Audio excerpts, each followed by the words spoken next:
तो तुरंत हनुमान जी के सवा पर लड्डू याद आ जाना।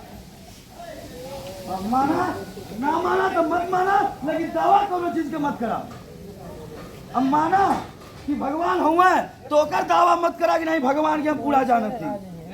सृष्टि में कोई ऐसा ना हो जो भगवान के जान जाए, स्वयं के बारे में जानकारी ना हो। भगवान तो बड़ी ऊंच चीज हुआ। सुनती चुना बीड़ी नहीं ओके फेंक दा दे, वो जगह नुकसान ना हो ओके फेंक दा।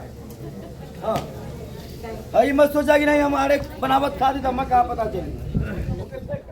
बड़ा भगवान हो जीता जागता तो घर का बुजुर्ग माता पिता उनसे बड़ा भगवान कोई ना हो। आज वही भगवान का अनादर होता में पर्यावरण को शुद्ध करने के लिए तमाम औषधियों को जलाया जाता है और इसमें गौ रक्षा के लिए गौ पूजन भी कराई जाती है। मानव हित के लिए मानव कर्मों को बताया जाता है और ये पूजा पारंपरिक रूप से पूर्वांचल में की जाती है। सरस्वती, नागरमोता ऐसी तमाम औषधियाँ हैं जो जलने के बाद जब वायु मिलती है तो वायु को शुद्ध करती है। गर्म दूध से नहा लेते हैं और गर्म घी से नहा लेते हैं, कैसे संभव हो पाता है? ये सब प्रभु की कृपा है, वो कुछ क्षण के लिए ही है। उत्तर प्रदेश के आजमगढ़ जिले के दीदारगंज थाना क्षेत्र के अंतर्गत एक गांव में हमारी मौजूदगी है और हम जिस घर पे हैं उस घर पे आज पर्यावरण को बचाने के लिए एक कहा जाए तो कड़ा पूजन किया गया है, जिसको लेकर के हम जो मुख्य भगत हैं विराट भगत जी, इनसे बात करेंगे और जानेंगे कि इसका मुख्य उद्देश्य क्या होता है। और जो एसडीएम साहब हैं उनकी माता जी का शायद ये वचन था कि हम अगर हमारा बेटा ऐसा कुछ पाएगा तो हम इस वचन को पूरा करेंगे। बाबा क्या नाम है आपका? सबसे पहले राधे राधे, मेरा नाम विराट भगत है जी। ये पूजन श्री काशीदास करा पूजन होती है जी। इसमें इस पूजन में पर्यावरण से लेकर पर्यावरण शुद्धि, पशुओं की रक्षा और गौ रक्षा और मनुष्यों के हित के लिए पूजा कराई जाती है। जी।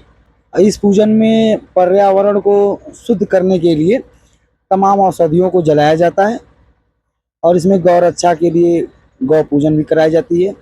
मानव हित के लिए मानव कर्मों को बताया जाता है और ये पूजा पारंपरिक रूप से पूर्वांचल में की जाती है। जी बाबा, एक आपने उदाहरण दिया था कि अगर एक होना है तो पानी और दूध की तरह हो जाइए, यही बातें एक बार आप बता दीजिए।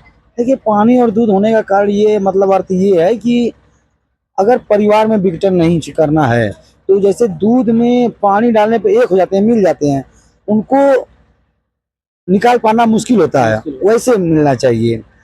अगर जैसे पानी का कीमत कम है, दूध का कीमत बहुत ज़्यादा है कहीं कहीं पे, तो अगर उसी पानी को दूध में डालते हैं तो उसकी समानता बराबर हो जाती है। और दूध को अगर हम गर्म करते तो पहले पानी जलता है। पानी इसलिए जलता है कि भाई जहाँ हमारी कीमत कुछ नहीं थी वहाँ दूध ने हमारी कीमत बढ़ा दी, इसलिए पहले हम मरेंगे जलेंगे। अब मित्रता हो या रिश्ता ऐसा ही होना चाहिए कि अगर आपकी कीमत नहीं है, कोई आपकी कीमत बढ़ा रहा है तो उसके लिए पहले आप स्वयं आगे खड़ा हो जाएं। और इसका उदाहरण महाभारत में भी मिल चुका है। श्री कृष्ण भगवान ने दिया, कर्ण ने दिया। और उसके बाद अगर दूध को हम उबालते हैं तो देखते हैं कि पहले पानी जलता है।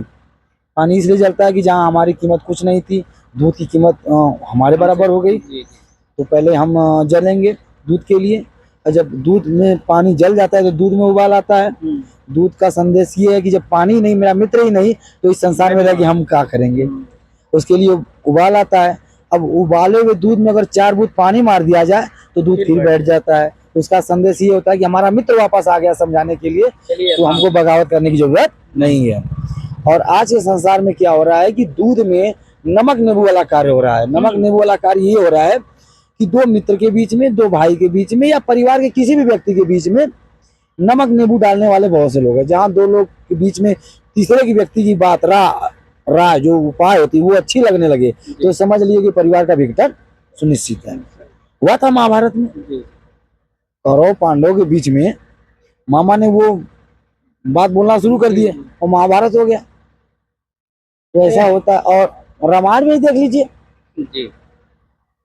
यहाँ जिस धरती पे आप खड़े हैं यहाँ पे ये महाभारत और रामायण को कम लोग मानते हैं। यहाँ पूजा पाठ को लेकर के काफी कम लोग हैं जो इस चीज को माने। देखिए, मानना ना मानना अपने हृदय के रूप में है।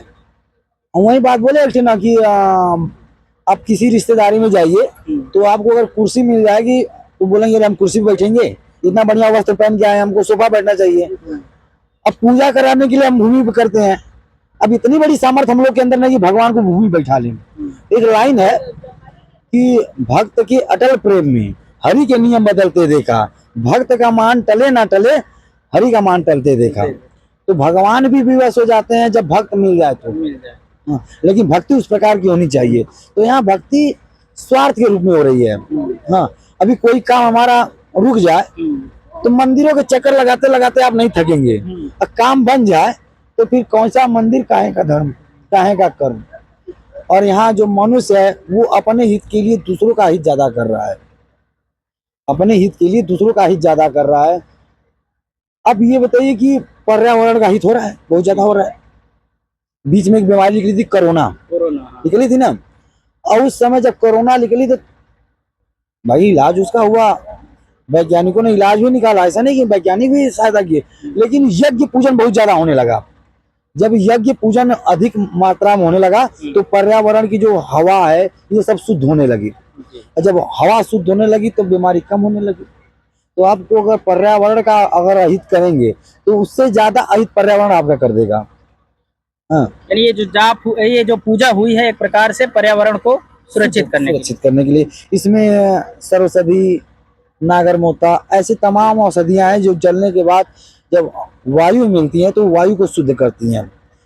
अच्छा, आप इसके जो अग्निकुंड का जो धुआं है इसको आप सहन कर सकते हैं, जो निकल रहा धुआं वो आपको कभी क्षति नहीं कर सकता। और वैसे धुआं लगेगा तो आपको कहीं आंख लाल हो जाएगी तो कहीं खांसी आने लगेगी।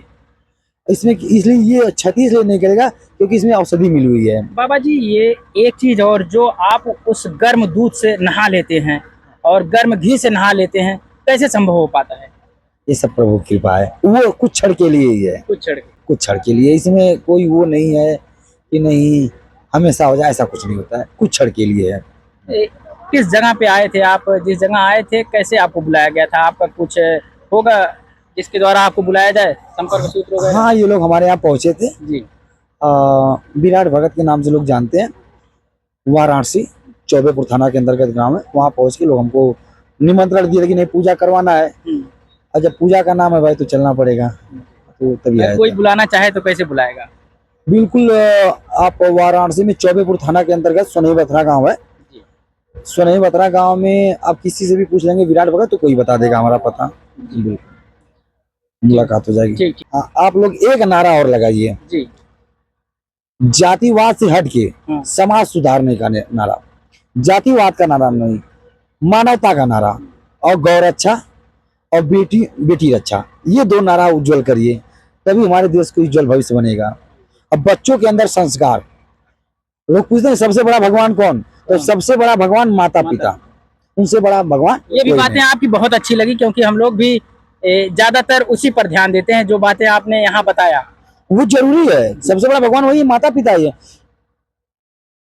पत्थर की मूर्तियां हमें आस्था देती हैं, विश्वास देती हैं, सब कुछ देती हैं, लेकिन जो हमें वास्तविक ज्ञान मिलता है वो माता पिता से ही मिलता है, उनका आशीर्वाद बराबर मिलता है जी।